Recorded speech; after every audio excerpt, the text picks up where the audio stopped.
Thomas Aquinas, जो कि एक मध्यकालीन विचारक था,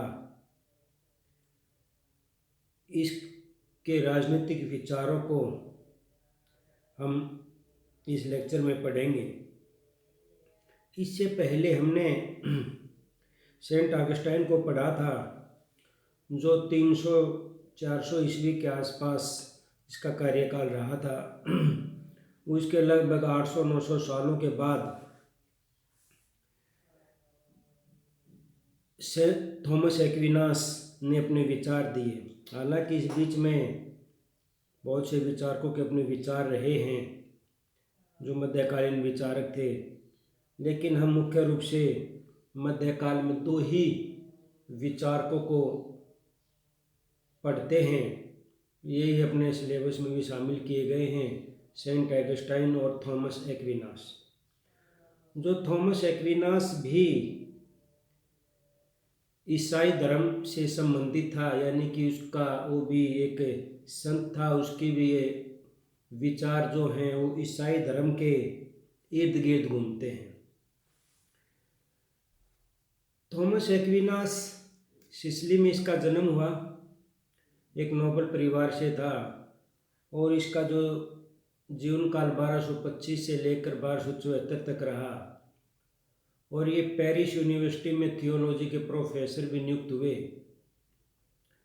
इनकी जो महत्वपूर्ण रचना थी वो सम्मा थियोलॉजिका और एक रूल ऑफ प्रिंस, लेकिन सबसे महत्वपूर्ण यही मानी जाती है जिसमें उसके पॉलिटिकल आइडियाज़ हमें देखने को मिलते हैं। हालांकि इसमें उसने सब चीज़ों के बारे में बताया है, लेकिन हम इसके जो सिर्फ पॉलिटिकल आइडियाज़ हैं उन्हीं को डिस्कस करेंगे।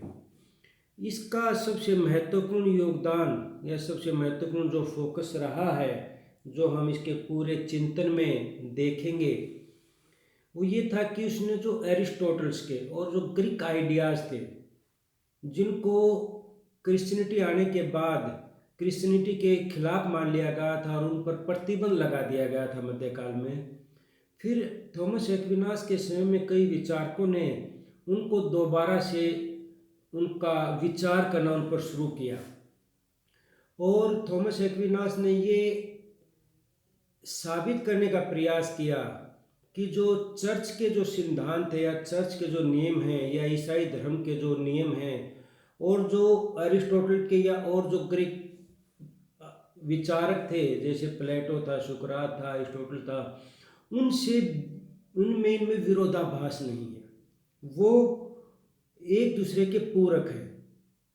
तो इसने जो अरिस्टोटल के आइडियाज और थॉमस एक्विनास ही नहीं, उस टाइम के बाकी जो भी विचार थे मध्यकाल के, सब ने इनको अरिस्टोटल के विचारों को दोबारा से जीवित करने का या उनका महत्व समझाने का प्रयास किया था। और इसी वजह से थॉमस एक्विनास को मध्यकाल का एरिस्टोटल यानी कि मध्यकालीन अरस्तु के नाम से भी जाना जाता है। उसने ईसाई धर्म के सिद्धांतों और अरस्तु के विचारों में एक सामंजस्य बैठाने की कोशिश की थी। जैसा कि हमने ऑगस्टाइन में देखा था, उसने चर्च की सत्ता को स्थापित करने का प्रयास किया था, और जो उसका विरोध करते थे, जिन्होंने कहा था कि रोमन साम्राज्य पतन ईसाई धर्म की वजह से हुआ, उसका जवाब देने का उसका पूरा चिंतन था।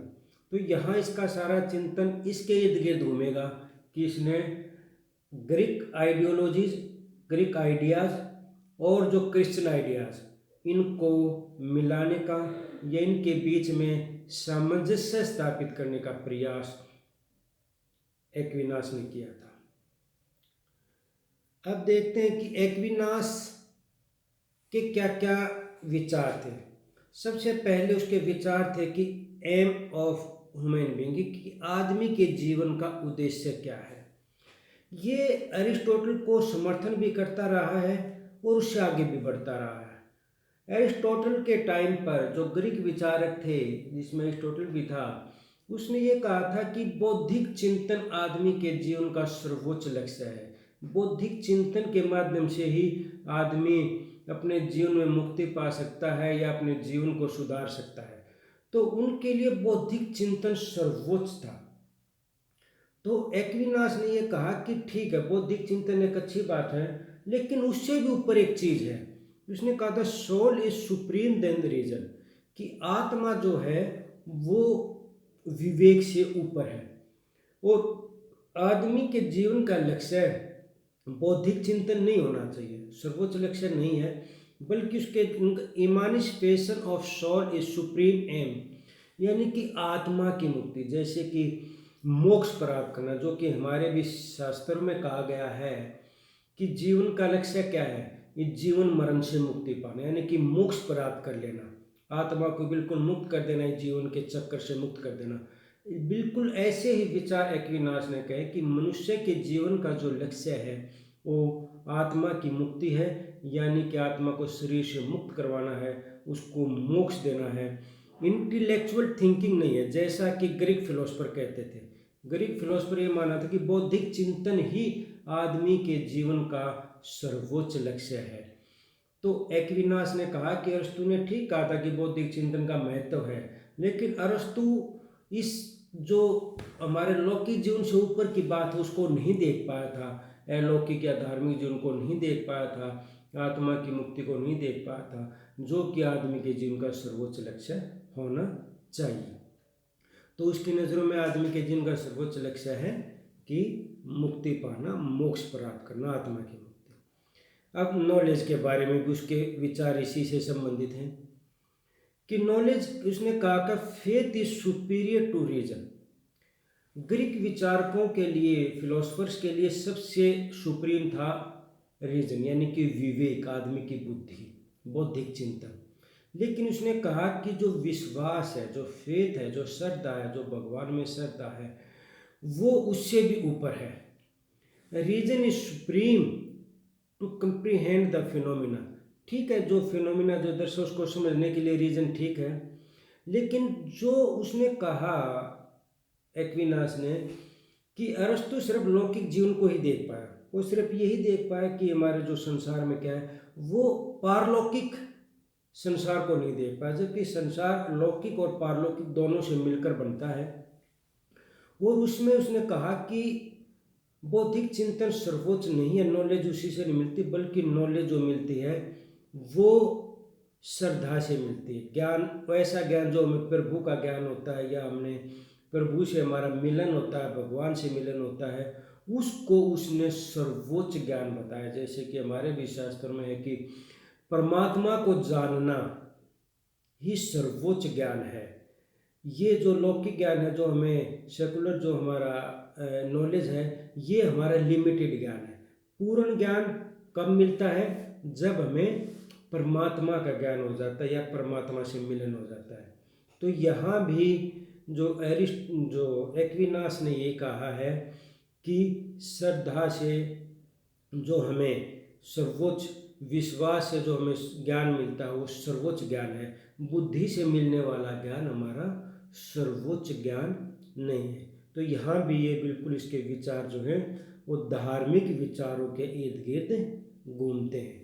Bye uniting God, reason, nature and man, he set in motion the concept of enlightenment. उसने कहा था कि जो, जैसा कि हमारे यहाँ पर मोक्ष की बात करते हैं, वैसे ही ईसाई धर्म में इस तरह के इनलाइटनमेंट की बात करते हैं, यानी कि ईसा से मिलना, प्रभु से मिलने की जो बात होती है, उसको ही सर्वोच्च ज्ञान थॉमस एक्विनास ने माना है। अब इसके बाद आते हैं उसके, फिर ये तो नॉलेज के बारे में और ह्यूमन बीइंग्स के बारे में बात थी उसकी, कि ह्यूमन बीइंग्स का एम होना चाहिए मुक्ति पाना, और ज्ञान भी वही है जो हमें परमात्मा के बारे में जो हम जानते हैं जितना, वही सर्वोच्च ज्ञान है। अब आते हैं इसके राज्य के बारे में, इसके क्या विचार हैं। सबसे पहले इसने कहा कि राज्य का ओरिजिन क्या हुआ। इसमें उस टाइम पर एक विचार प्रचलित था, जो कि ये ईसाई विचारक थे या जो मध्यकाल के विचारक थे, वो ये कहते थे कि राज्य का जन्म जो हुआ है वो मनुष्य के पाप के कारण हुआ है। जैसे कि ऑगस्टाइन ने कहा था, सिटी ऑफ गॉड और सिटी ऑफ शैतान। तो उसने कहा था कि जो सिटी ऑफ सैटर्न है उसमें राज्य का जो जन्म हुआ है वो किस लिए हुआ कि लोगों ने पाप किए थे और उन पाप की सजा भुगतने के लिए राज्य का निर्माण किया है भगवान ने। और जब उनके पाप पूरे हो जाएंगे तो फिर वो तो जो सिटी ऑफ गॉड के सदस्य बन जाएंगे और इस राज्य को छोड़ देंगे। तो इस बात को एक्विनास ने स्वीकार नहीं किया। एक्विनास ने कहा कि जो राज्य की उत्पत्ति हुई है वो मनुष्य के पाप के कारण हुई है। ये मानता है कि राज्य की उत्पत्ति भगवान ने की है, इस बात को तो मानता है कि क्रिएशन ऑफ गॉड, लेकिन इसलिए नहीं कि मनुष्य ने पाप किए हैं, बल्कि उसने एरिस्टोटल की तरह या ग्रीक फिलोसफर की तरह इसको एक नेचुरल इंस्टीट्यूशन माना है जो मनुष्य के हित के लिए आया है, मनुष्य के फायदे के लिए आया है। एरिस्टोटल ने भी स्टेट के बारे में यही बात कही थी कि राज्य एक नेचुरल इंस्टीट्यूशन है जिसका काम लोगों की भलाई करना, लोगों के हित में काम करना है। तो ये दोनों बातों को कहता है। ये तो अरस्तु की इस बात को मानता है, क्रिश्चियनिटी की तो इस बात को मानता है कि भगवान ने बनाया, क्रिएशन ऑफ गॉड है। दूसरी बात, लेकिन इस बात को अस्वीकार करता है, इस बात को रिजेक्ट करता है कि result of fall and since of man, ये कि आदमी की गिरावट या पाप का फल है, ये राज्य ऐसा नहीं मानता, बल्कि वो राज्य को शुभ मानता है जो मनुष्य के बहुत सारे हित में काम करता है। और इसलिए ये इसने बहुत सारे ऐसे काम राज्य को दिए हैं जो कि उसको करने चाहिए व्यक्तियों की भलाई के लिए, जिस तरह के काम एरिस्टोटल ने भी अपने विचार में दिए थे। तो ओरिजिन के बारे में इसके विचार हो गए कि क्रिएशन ऑफ गॉड है, नेचुरल इंस्टीट्यूशन है और गिरावट या पाप की सजा देने के लिए नहीं है, बल्कि एक शुभ है। अब इसके बाद आते उसने फिर फंक्शन बताए कि राज्य के कार्य क्या क्या होंगे, फंक्शंस क्या क्या होंगे। To make the citizen virtuous and moral, लोगों को नैतिक बनाना, गुणवान बनाना, जैसा कि एरिस्टोटल ने कहा है। एक्विनास ने भी उसी बात को स्वीकार किया है कि व्यक्तियों को, अपने नागरिकों को शुभ बनाना, उनको नैतिक बनाना, नैतिक जीवन उनका संभव बनाना या नैतिक जीवन के लिए उचित अनुकूल परिस्थितियाँ उनके लिए उपलब्ध करवाना, ये राज्य का एक महत्वपूर्ण काम होगा। दूसरा उसने कहा है मेंटेन पीस एंड ऑर्डर, यानी कि जो बाद के विचारक आज भी मानते हैं हम, राज्य की जब हम उत्पत्ति की बात करते हैं या उसके कार्य की बात करते हैं, जो सर्वोच्च और सबसे महत्वपूर्ण कार्य जो है, जो सिर्फ और सिर्फ राज्य ही कर पाता है, वो है मेंटेन पीस एंड ऑर्डर, यानी कि शांति बनाए रखना, व्यवस्था बनाए रखना। इसको हम कह सकते हैं कि लॉ एंड ऑर्डर मेंटेन रखना, क्योंकि राज्य के पास ही एक फोर्स होती है जो ज़बरदस्ती या ताकत के आधार पर अपने फैसले मनवा सकती है। और राज्य के विभिन्न सिद्धांत, थ्योरीज पढ़ेंगे, जब ओरिजिन्स ऑफ थ्योरीज पढ़ेंगे राज्य की, तो उसमें भी ये बातें कही गई हैं कि राज्य का मुख्य जो निर्माण हुआ था या उत्पत्ति हुई थी, वो सिर्फ इसलिए हुई थी कि उससे पहले कानून व्यवस्था लागू करने वाली कोई संस्था नहीं थी, सर्वोच्च संस्था नहीं थी, एक जंगल राज की स्थिति थी। उससे बाहर निकलने के लिए, शांति स्थापित करने के लिए एक राज्य की, एक सर्वोच्च इंस्टीट्यूशन की आवश्यकता थी, और वो राज्य के रूप में ही उत्पन्न हुआ या उसका निर्माण किया गया। तीसरा उसने बताया protect people from external attack, यानी कि बाहरी आक्रमण से। आज भी देखते हैं कि राज्य का महत्वपूर्ण काम क्या है, राज्य की रिप्रेजेंटेटिव इंस्टीट्यूशन गवर्नमेंट, और गवर्नमेंट का काम है कि बाहरी आक्रमणों से देश के अंदर कानून व्यवस्था बनाए रखना और देश को बाहरी आक्रमणों से बचाना, एक्सटर्नल अटैक, किसी भी तरह का अटैक हो। तो प्रोवाइड एजुकेशन टू पीपल, जैसा कि ग्रीक फिलोसफर ने एक बहुत जोर दिया था इस बात पर कि शिक्षा की व्यवस्था करना। प्लेटो ने तो काफ़ी डिस्कस भी किया है, डिटेल में बताया है एजुकेशन सिस्टम को, और एरिस्टोटल ने भी उसको स्वीकार किया है। तो उसी तरह एक्विनास भी इसको स्वीकार करता है कि लोगों को शिक्षित करने की जिम्मेवारी जो है, एक उचित शिक्षा देने की जिम्मेवारी जो है, वो राज्य की ही होगी। इसके अलावा correct what ever is wrong, supply what ever is lacking, यानी कि जैसे कि जुडिशरी का काम भी राज्य करता है कि न्याय करना, किसी के साथ गलत हुआ तो उसको ठीक करना, उसको न्याय दिलवाना, अन्याय को दूर करना या लोगों की समस्याओं को सुलझाना, ये सब काम राज्य के हैं। और सप्लाई व्हाटएवर इज लैकिंग, यानी कि अगर किसी चीज़ का अभाव है, भोजन का, मकान का या और किसी भी चीज़ का अभाव है, तो ये जिम्मेवारी भी राज्य की है। तो हम जब इसके कार्यों को देखते हैं तो हमें बिल्कुल ये साफ प्रतीत हो जाता है कि आज पर जो वेलफेयर स्टेट का कंसेप्ट है, तो एक किस्म से कहीं न कहीं एक्विनास ने बहुत पहले ही इस बात को महत्व दे दिया था कि लोगों की भलाई करने के लिए राज्य को बहुत सारे काम करने चाहिए। विवाद में लॉक के टाइम पर कार्यों को घटाने पर जोर दिया जाने लगा कि स्टेट के काम कम से कम होंगे, अगर ज़्यादा काम स्टेट को दिए जाएंगे तो फिर राज्य जो हो तानाशाही हो सकता है, सरकार तानाशाही हो सकती है। लेकिन प्लेटो अरिस्टोटल से लेकर फिर एक्विनास ने इन बातों पर जोर दे कि राज्य के काम ज़्यादा होंगे, क्योंकि लोगों की भलाई के लिए, लोगों को शिक्षित करने के लिए, उनको अभाव से मुक्ति दिलाने के लिए जो जिम्मेवारी है वो राज्य को ही दी गई है। अब क्लासिफिकेशन ऑफ गवर्नमेंट, जैसा कि बिल्कुल अरिस्टोटल ने किया था, बिल्कुल उसी तरह से नॉर्मल और परवर्टेड फॉर्म का जिक्र इसने किया है। एक व्यक्ति का शासन होगा, मोनार्की होगी, लेकिन यदि वो परवर्टेड हो जाएगी तो टायरनी बन जाएगी। कुछ व्यक्तियों का शासन होगा, एरिस्टोक्रेसी होगी जनहित में, और यदि जनहित में ना होकर करप्ट हो जाएगी तो ओलिगार्की का नाम दे देंगे। और बहुत से लोगों का शासन यदि जनहित में होगा, पब्लिक इंटरेस्ट में करेंगे, अच्छी तरह से करेंगे तो पॉलिटी नाम दिया गया, और इसको डेमोक्रेसी यदि परवर्टेड हो जाती है, यानी करप्ट हो जाती है। अब यहाँ बिल्कुल उसी रूप में लिया गया है एरिस्टोटल की तरह ही। एरिस्टोटल से सबसे ज़्यादा प्रभावी था एक्विनास। एरिस्टोटल ने भी क्या कहा था, यही बात एरिस्टोटल ने कही थी कि ये रूप हैं गवर्नमेंट के, उसने कॉन्स्टिट्यूशन के हिसाब से बांट दिया था।